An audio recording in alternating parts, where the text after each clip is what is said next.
Hello everyone, welcome to my YouTube channel. My name is Jigat.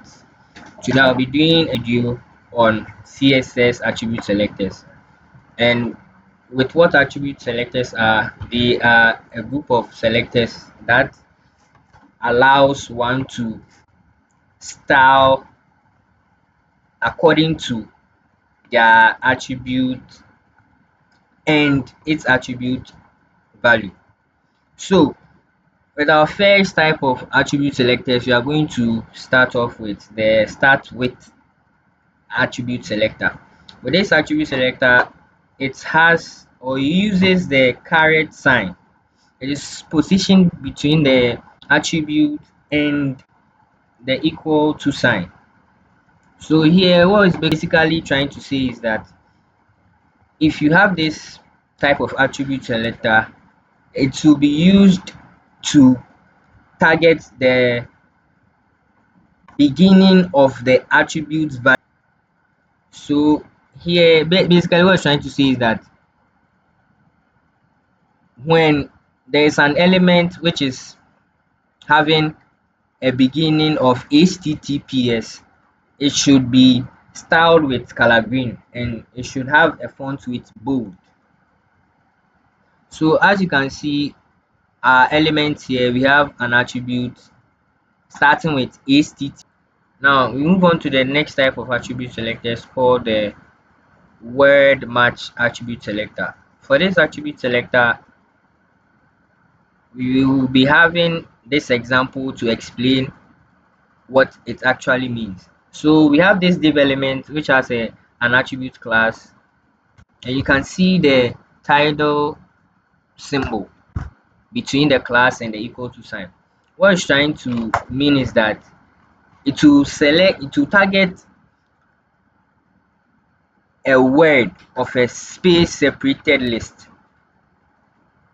It will target a word of a space separated list. And here is an example. We have a div element which has a class attribute and an attribute value of box warning. The next has an attribute value of box error, and the next has an attribute value of box hyphen warning.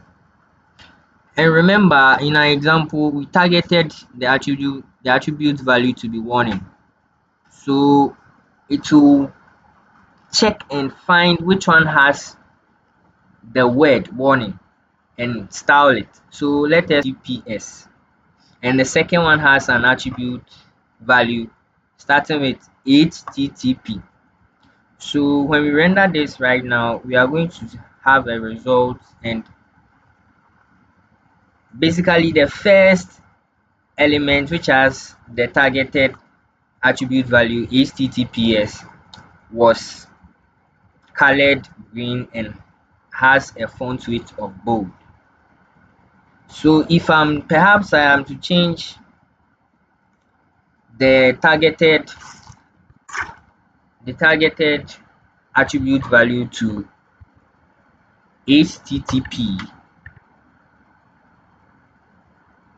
and we render it again, you are going to see that there's the same style that's used for the first example occurring to the current rendering of it. So basically that explains what the start with attribute selectors are. Okay, see, the first div element has been styled in an a yellow background with a color black text, showing you how the word match attribute is used. Now we move on to attribute selector, which is called the substring attribute selector.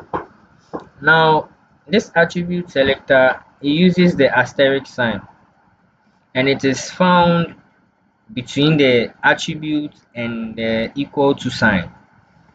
What it's basically trying to say is you have to have a substring of this attribute value ugo being contained in one of your elements attribute values for it to be styled. So, as you can see, the first element, its attributes value, you can find the substring called Ugo in it. The second one also has the same substring, but the third doesn't. So let us render and see what's happening. So as we've rendered, you've seen that it has been styled. All those having the substrings have been styled. This basically shows how the substring attribute selector works. So we're moving on to the next example, which we will be touching on in this example. We have an element image, and you can see there is an alt attribute over here. So basically, since we have an alt attribute over here, when we move down here, we have to check and find out where this alt attribute is located. So the first element, you can see that we have the alt here, so we check the second, it doesn't. So if you render this now, you are going to have the styling properties for the image element 1 over here, having a sunny day. Yes. So if I try to change this attribute and give it the attribute of src, and we render this right now, you see that there has been a variation. You can see that all the styling properties have been applied to both the first element and the second element. So this is basically how these attributes work. Now we move on to the next type of attribute selector, which is the end width attribute selector. With this end width attribute selector, it uses the $sign and it is positioned between the href and the equal to sign. So what I was trying to say is that it targets the extension, that's the ending of links. The ending of links. So when you have this anchor element having an attribute href and an attribute value j.jpg, we should style it with a border button red solid color. See the first element, which has the targeted attribute value we are to style, and the second doesn't. So when we render this, you see the results here where the first element has been underlined with a red color, red solid color. So if I try to, you are going to notice that there will be a variation because the extension has been changed to .pdf. So let's, and here too we have an element which has an extension .pdf. So let's try rendering this and see what will happen. Okay, voila, that's the end result. So basically this is how we use these attribute selectors. Thank you for watching. Don't forget to subscribe to this YouTube channel, like, comment and share. See you in my next video.